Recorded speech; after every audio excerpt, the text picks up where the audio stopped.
So hello everyone, nice to see all of you. Full house today. So today I actually received a request, so I'm going to cover that first and let's see what else comes up. So this is a request from Peter, and he asks, I've just started with a 21-day challenge on limiting beliefs. Do you have any tips regarding limiting beliefs? One big one is the belief that I can keep a conversation going. Because of this, I believe my mind goes everywhere during a conversation instead of focusing on and being in the conversation itself. I'm not sure what he really means here. One big one is the belief that I can keep a conversation going. Maybe it's that he wants to write that I can't keep a conversation going. Because of this belief, my mind goes, okay, let's just explore limiting beliefs then.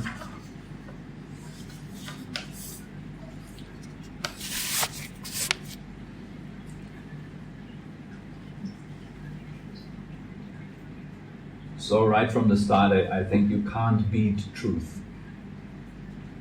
No matter how strong your beliefs are, you can't beat truth. So I would just simply recommend to stay with what's true, rather than making things up in your mind that make you feel a bit better. Face the way it is. Because you can. That's your strength. You are able to take whatever comes your way. Many people think they can't, so they are overwhelmed and they spend a lot of time ruminating and thinking through scenarios in which they fail. Like you might keep yourself awake for entire nights, thinking of how you will fail, how things will happen to you and you won't be able to deal with those things. And so it gives you fear. And the fear doesn't let you sleep, so you're not rested the next day. Chances that you make mistakes when you're not rested are much higher.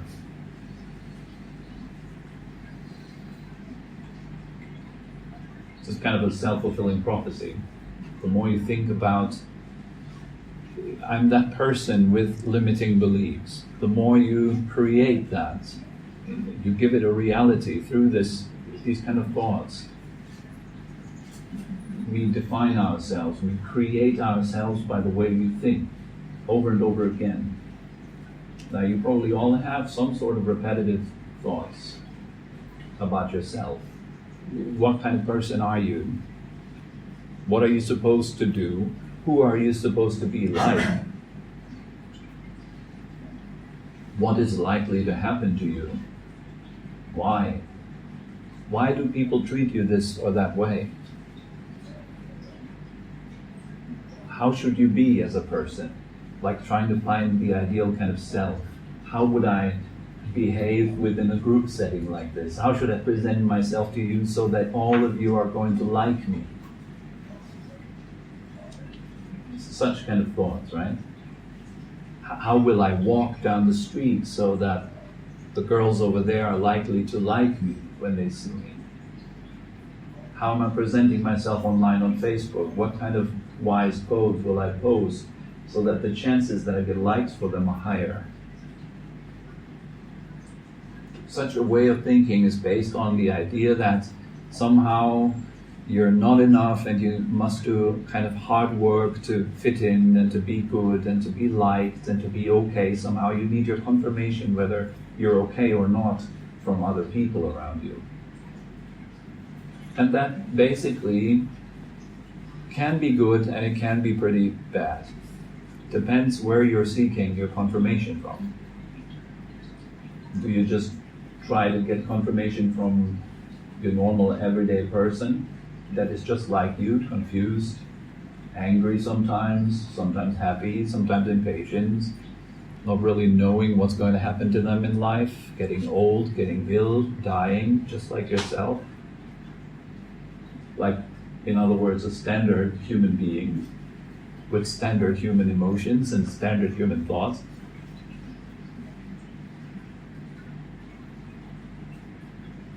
Or are you seeking, let's say for example you're an athlete. So of course then it is important to ask yourself, what is my teacher thinking of me? How am I performing? That is important. You can't just say, well, I don't care what my teacher thinks of me because I'm so self-sufficient and amazing myself.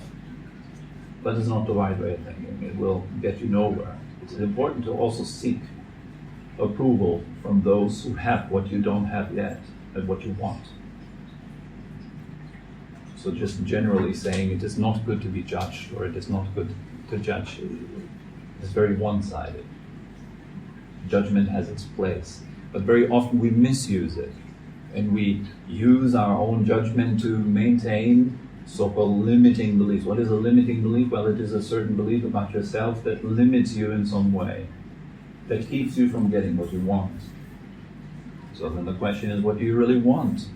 And how is that belief exactly limiting you to get there? And then you can go into changing that belief, making a different belief out of it. And in many cases that might be quite skillful, might be a good thing to do. To change the way you think about yourself.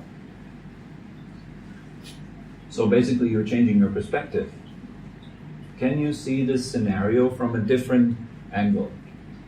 And would it be just as true? Or maybe even more real?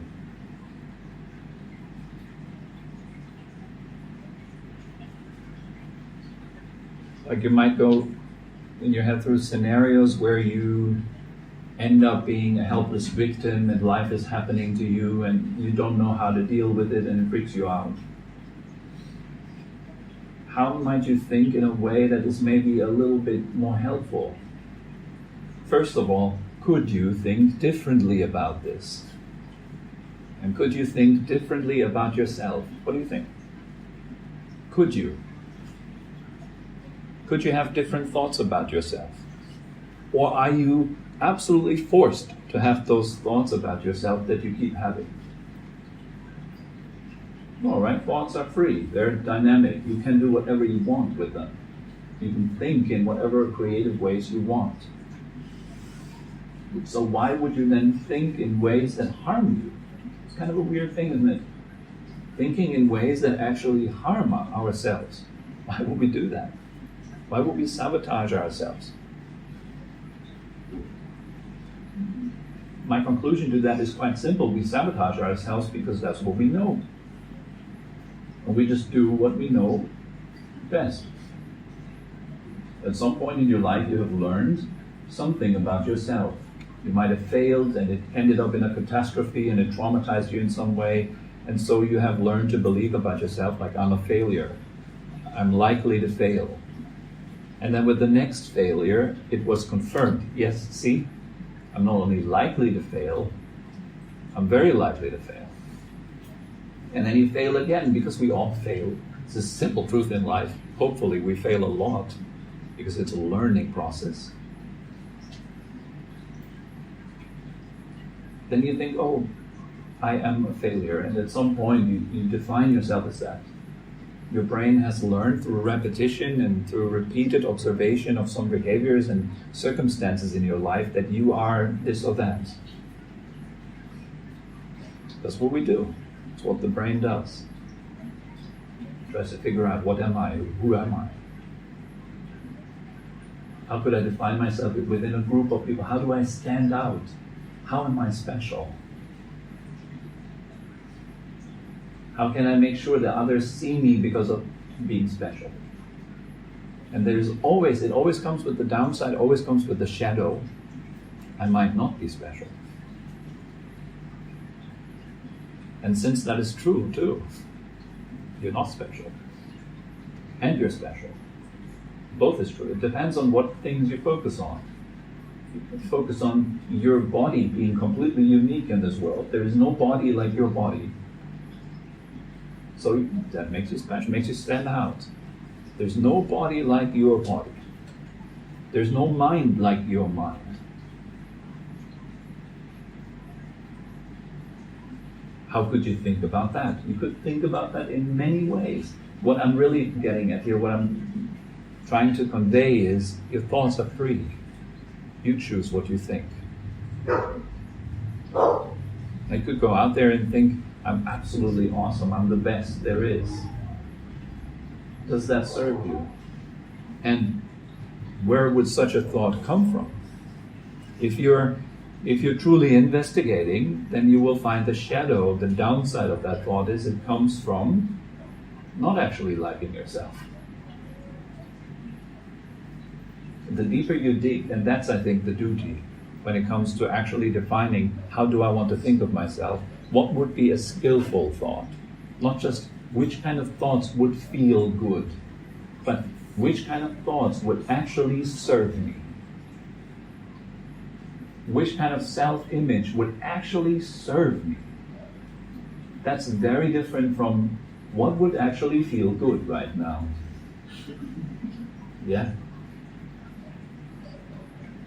There's types of food that taste really, really good, but is so detrimental to your health. It's so bad to eat. But it tastes so good. Same is true with your feelings. Some feelings, they literally destroy you. They eat away, but they feel so good. It's so nice to lie down on a sofa and do nothing and just, like watch YouTube videos the whole day or something like that.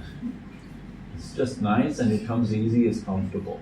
So we like doing what's comfortable, but does what's comfortable serve you? So that's why it's a good idea probably to always bounce ideas back and forth with somebody that has your success in mind, that wants to see you succeed, become stronger and better at what you do. Beliefs such as I'm the best don't help you to grow. You're the best and there's nothing left for you. You couldn't learn anything anymore. You're kind of like stuck there. I'm the best. That's very sad. Being the best. Pretty much alone there. Besides, that is not true.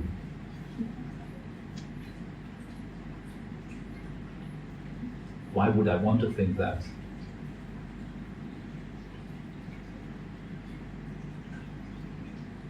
I would like to transmit this not just being satisfied with a little idea that you have and a little conclusion that you come to and then just living the rest of your life based on that little idea, that little conclusion. Keep asking hard questions. And we can't do that to ourselves, by the way, asking hard questions. We wouldn't go there. We wouldn't protect ourselves. And we would give the answers that keep the comfort. So it is just precisely life throwing suffering at you and problems coming your way that helps you to get honest feedback, like where you're at. That's why I said this right now when we were sitting meditation. Now you can see yourself clearly. Are you at ease with yourself? Do you love yourself? You see, this is easy to say, easy to come to the conclusion, but I love myself. I'm a gorgeous human being. And then you sit down on a little square mat, just you. And it's the most difficult thing in the world to just be quiet for 5 minutes. All you want to do is run away from yourself, back into comfortable distractions. When is this over? You ask yourself. How much longer? Yeah. Why would you ask such a question if you were comfortable with yourself? You wouldn't ask that, right? You have to have that type of honesty that sees your darkness, that sees down into your deepest abyss, into your deepest shadows. That's where you learn to be fearless. Nowhere else. You don't learn to be fearless if you're just like kind of pretending that you're fearless. Hopefully life will take that pretense away from you very fast by showing you, no, you're not fearless. Look, let me scare you a little. Let me give you a close call. this is life's job, right? It gives us things that we can work with. And honestly, working with them, I think it's more important to look at our flaws than to look at our strengths. Because where your flaws are, that's potential strength. If you want to add strength in your life, if you want to look at your weakness and have people point it out also. So if you're in a conversation, like Peter is mentioning, right, and you have this limiting belief, like maybe I can't keep a conversation going, and so I'm like kind of obsessing about that while the conversation is going, oh my God, I hope the conversation won't get to this awkward silence, and then I don't know what to do, and I don't know what else to say, and how could I say a clever thing? It keeps the whole thing going, but I'm so bad at keeping conversations going. And you don't listen in that moment anymore to the other person. That type of suffering shows you clearly where you need to do work. Now we need to clearly define what is it that I want actually, in terms of conversation. What is my goal? Why would you investigate like this and ask yourself questions like that? Because you have a certain wish, right? How would you like to structure a conversation? How would you like to engage in a meaningful conversation with someone? How would you like to listen? Could you see yourself doing that? Is that in your mind already? Is it a possibility for you that you could be doing what you want to do? Can you see yourself doing what you want to do? And how does that feel? Feels good, right? Feels like empowering and so forth. So good. Then you're already going into a good direction. Here is me acting in a way that I would like to act. But at the end of the day, when I lie down, put my head on the pillow, I want to say, well, today I did well, and I respect myself for the decisions that I've made today. And I actually consider this to be a real possibility. I think I can do that. So when I lie down at night, I can reflect back on my day and actually feel good about myself. Maybe for Peter it might be a good idea then to see himself, feel himself being in good conversations and enjoying himself and not being afraid of just being himself and not being afraid of awkward silence. And not being afraid of his reaction to awkward silence.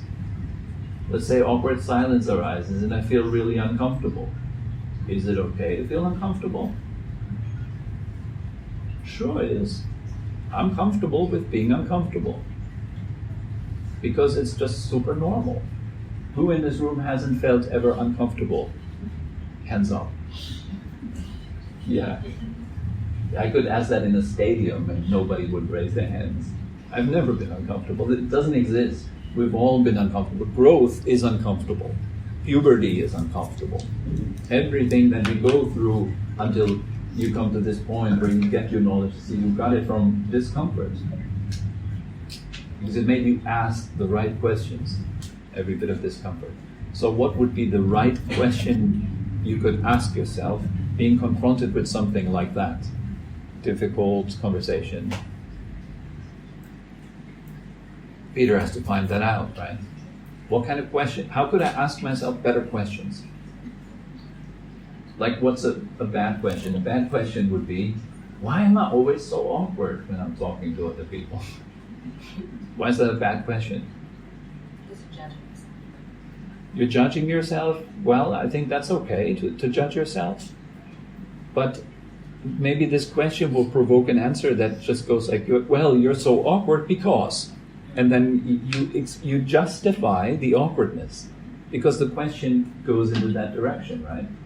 Why am I so awkward? Rather than maybe asking, how could I feel more comfortable during the conversation? What would make me comfortable during a conversation? And maybe it points you right there to the awkwardness where it comes from. You're not comfortable with yourself. You don't like yourself. So you kind of seek the conversation as a way to approve of you. Like, wow, this guy, he's never having an awkward silence. He's pretty good. Maybe I'm looking for that.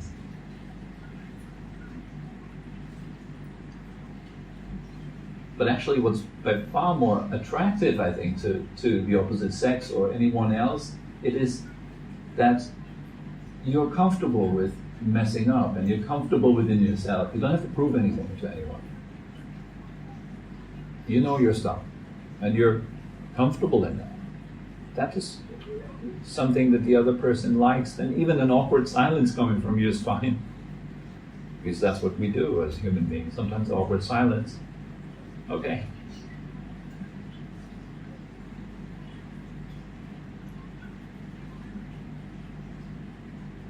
So rather than going into this question, how would I change my beliefs about myself, I'd rather just question them and see where that takes me and ask good questions. And through that process, you naturally discover what you're doing there and what your real goals are. And so knowing your real goals gives you a chance to reorient yourself and change your direction and change your action accordingly. If you want to go to 7-Eleven, where do you need to go? You ask someone that knows, they tell you, well, turn left, then turn right, and you will arrive at the shop. You follow those directions, you arrive at the shop. It's that simple. As soon as you know you want to go to 7-Eleven, life starts going. As long as you're not sure really what you want and you're wondering like, why am I here? Why am I standing here? You're not moving anywhere. You just keep asking yourself, why am I standing at this weird corner here? Like how did I get here? And you try to figure out like how you got to this corner.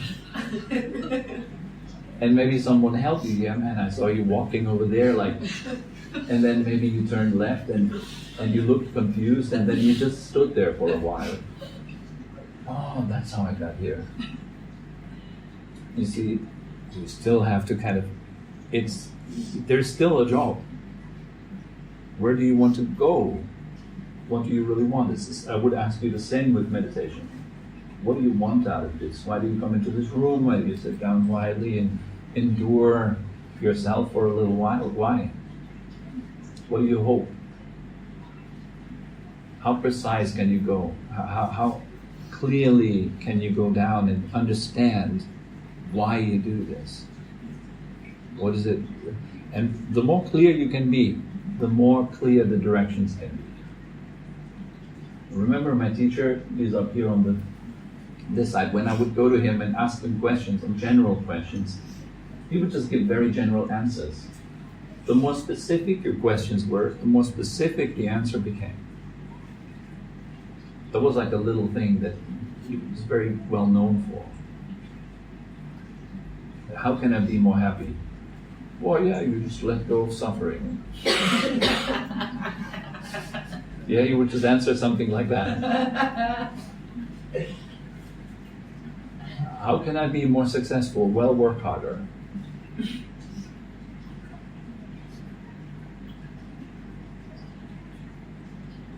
You've got to be more specific with yourself also. Like, what do I really want? What exactly do I want? And then figure out what is it that it takes. What's the cause of getting there? What do you really need to do to get there?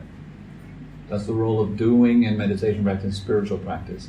Both are equally important, being and doing. As soon as you favor one over the other, you're missing the point. Both are important. Okay? So this is all that comes to mind from this particular question. Do you have any questions or anything left to discuss? Anything you would like to talk about? Should we do another hour of quiet meditation?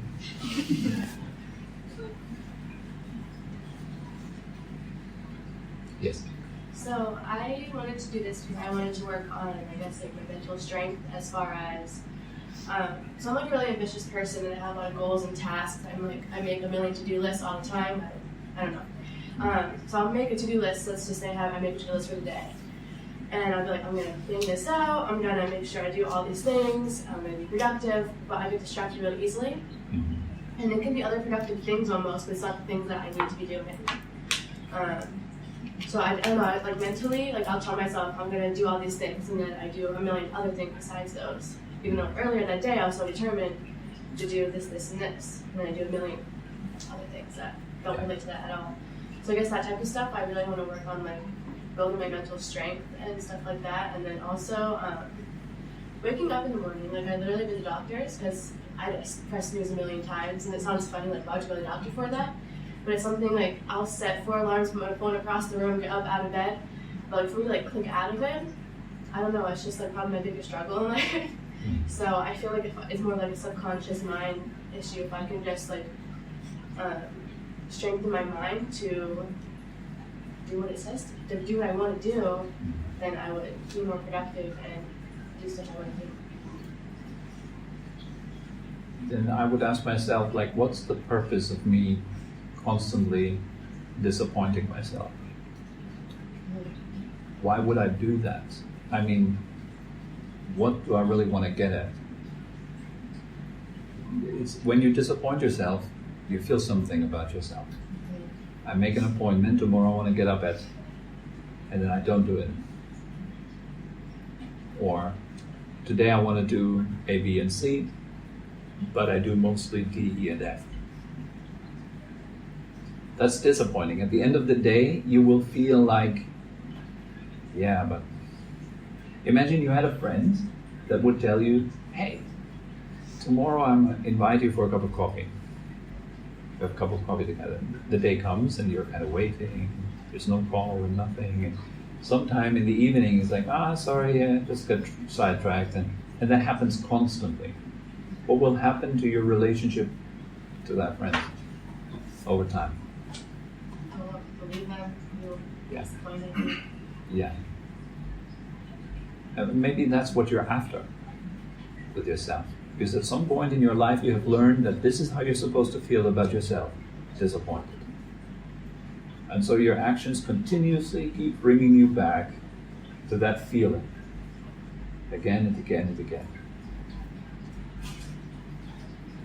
Is usually how our psychology is, how our mind is wired. We're just seeking out what we know best, kind of comfortable feelings that mean home to us. It might be disappointment, it might be sadness, etc. So we are very clever at getting ourselves into situations that produce that feeling as an end result.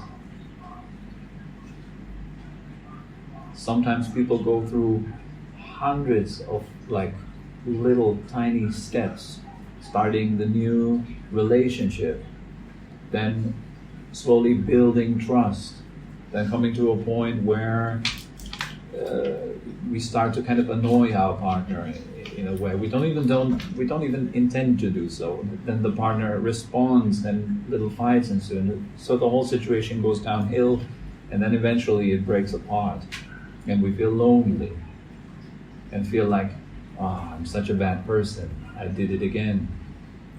They left me because I'm not worthwhile, I'm not good enough. See, that's confirming this. I've been left again. So you're looking for that feeling that feels most home. I've been left, or I'm disappointed about myself. I can't seem to be doing things that I would respect about myself. And so your direction to aim for strength is a good one. Now the question, how you build strength, right? I would suggest you to do like really little tiny steps. Every day a tiny thing. So there is no chance to disappoint yourself. That's, by the way, a reason why I said today, every breath is one session. It's really hard to disappoint yourself with that. But if you go like, I've got to be concentrated for 10 minutes, wow, you're going to be really disappointed. Right? That's how some people use meditation to disappoint themselves. Really, yeah. Or to stay in that belief that, see, I can't do this, I'm so distracted, I'm just not good enough, and then all that. So then maybe make really tiny steps, and then a bit more, until you get the taste of, hey, I'm successful. I'm doing what I want to do, and it feels really good. So a much more small list. One tiny list. Today I want to just do half of A. And try like this. Get up at a time that is a bit earlier than you would get up without an alarm. It's 5 minutes earlier. Like things you can do, and then train. I can do this, I can do this, yes, I can do this. And I prove it to myself. It's not just sitting there and cheering yourself up in front of the mirror. I can do this, I'm the best. Yes? But it is actually backing up what you say and proving it to yourself. I can do this, here's proof, here's proof. So your brain relearns. And it will take a long time until it will feel natural, until you've mastered a different belief about yourself. It's a lot of acting. Okay? Thank you. So that's what I would do with myself in that case. Okay. Yeah. Anything else?